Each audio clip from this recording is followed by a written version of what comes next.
Alan, at half-time, I thought you were going to go on and win that, and I expect you probably did too. The way you played in the first half, thought you bossed it. We played well in the first half, yeah. And the second half, they had a great period just after half-time, and fortunately for them, they got the goal where we didn't in our period. And then really and truly, they sat on it a little bit, and we just couldn't find an answer in terms of their back four. We played well today, I thought. They didn't really give us too many chances. And, I mean, when you look at that performance, that's going to give you some encouragement, because clearly the last two home performances, as you were very honest enough to say, really weren't acceptable. This was a big step up. Yeah, of course, but we got ourselves together a little bit since then. You know, we had two great results away from home, and ultimately, you know, it's not today's performance. It's cost us a league position. It's what happened in November, December, January, really, when the Europa League really kicked in and hurt us with injuries as well. But we got good players. We had no Shola, no Sissoko today, so we was missing a bit of punch from the bench. But we give them a good run at Arsenal, and they know they was in a game today. It's been a long season and it's been a hard season. I mean, that much is obvious. You've had a lot of injuries to contend with as well. It's going to need to kick on next year, isn't it? Yeah, but I think we're aware of that. We're aware of that. You know, we know that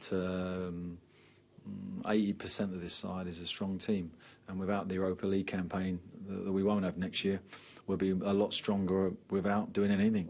But of course, we need to work on that 20%. Where we wasn't strong, and defensively, in terms of the goals conceded, needs to improve, and I think we can do that.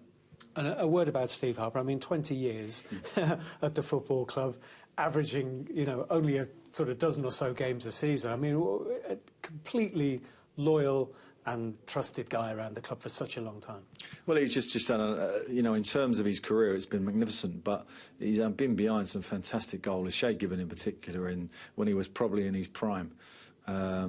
Shea was probably the best goalie in the country. So, but instead of leaving when he perhaps had the opportunity, he stayed because of the loyalty of the guy, and he's been very, very important to myself since I've been here.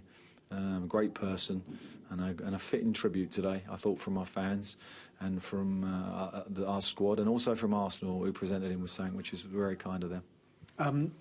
Business to be done, things to be worked out before you go off for your summer, and obviously Koscielny is high on that list. What's the latest with Fabrizio? Do you envisage he might be here next season? I hope so. I think he's very important to us. When he's played, our ratio of wins is much higher than when he doesn't. And therefore he's important, just his guidance.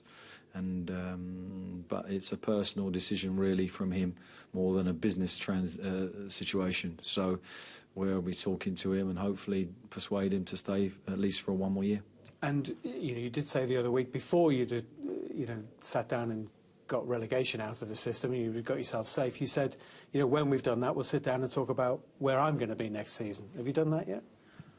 Yeah, I think the situation is that we made some mistakes this year. We need to correct them. So it's about a response from us as a club, and that's what we'll do.